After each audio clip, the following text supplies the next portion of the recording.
વિમલ મહેતાને. મારી યાર આ નાનું કુટુંબ સુખી કુટુંબ છે. બહુ સરસ મજાના કલાકારો છે. કહેવાનો અર્થ એ છે કે ગામે ગામ ફરીએ અમને અમુક માણસો જીવતા જાગતા ક્વેશ્ચન બોક્સ જેવા મળે.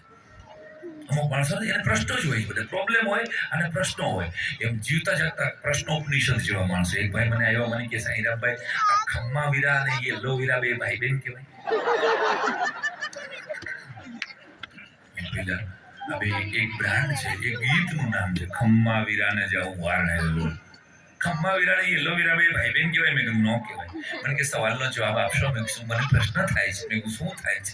મને કે પિઝા ગોળ છે, તેનું પેકિંગ ચોરસ શું કામ છે?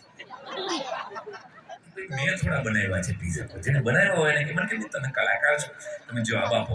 પૈસા ક્યાંય ડાળ ઉપર ઉગતા નથી, રાઈટ? પૈસા ક્યાંય ડાળ ઉપર ઉગતા નથી, રાઈટ? તો મને કે બધી બેંક અને બ્રાન્ચીસ શું કામ હોય છે? મને ખબર નથી, મારે તો બધી બેંકમાં પૈસા હપ્તા હાલે છે.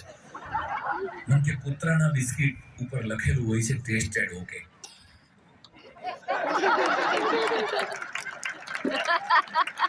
આ જોક જેને ન સમજાય લોકો નીકળજો પહેલા. કાલે જીમમાં વહેલા આવજો, સવારની મોર્નિંગ શિફ્ટ છે, તમારે 7 વાગ્યામાં નીકળવાનું છે.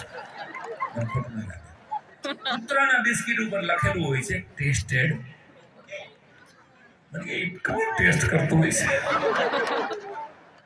મને શું કામ પૂછે છે? મને કે નહીં, કલાકાર છો, જવાબ આપો. ગુંદ અને ફેવિકોલ થી દુનિયાની બધી વસ્તુ ચોટી જાય, રાઈટ? મને કે ગુંદ અને ફેવિકોલ એની પોતાની ડબ્બીમાં કેમ નથી ચોટતા? એવા સિલી ક્વેશ્ચન્સ. મને કે કોઈ પણ દુનિયાની બુક ઉપર, કોઈ પણ બ્રાન્ડ ઉપર કોપીરાઇટ લખેલું હોય, ખબર છે?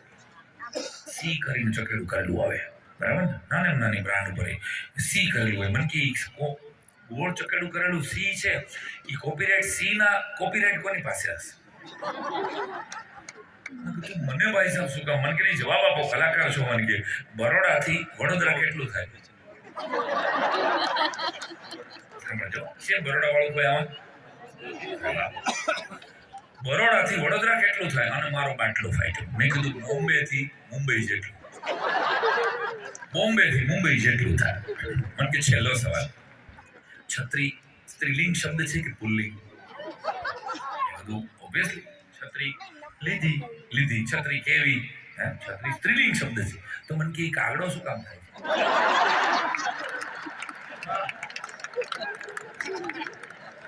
એ કાગડી થવી જોઈએ ને. મને કે મેં કીધું આવતો નહીં. મેં કીધું મારા પ્રોગ્રામમાં ખરેખર એવા માણસો. અમને તો છત્રીની વાત નીકળી ને, એક વાર છત્રી આમ નવી બેગ હતી અને બેગ ઉપર છત્રી લઈને વરસાદમાં પોતે પલળતો જાય અને છત્રી ઉપર બેગ ઉપર છત્રી રાખેલી. મેં કેમ વડીલ? મને કે છત્રી બેગ નવી લીધી છે, હું તો 40 વર્ષ જૂનો છું.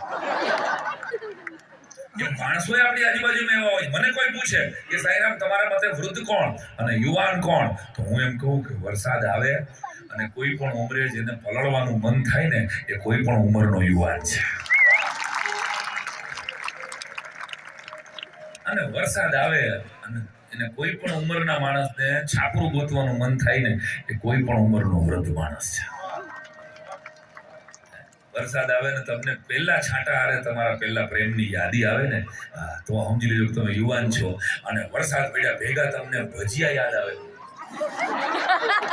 તો સમજી લેજો કે તમારી ઉંમર થઈ ગઈ છે. વ્યક્તિમાંથી તમે હવે સમષ્ટિમાં વયા ગયા છે. ભજીયા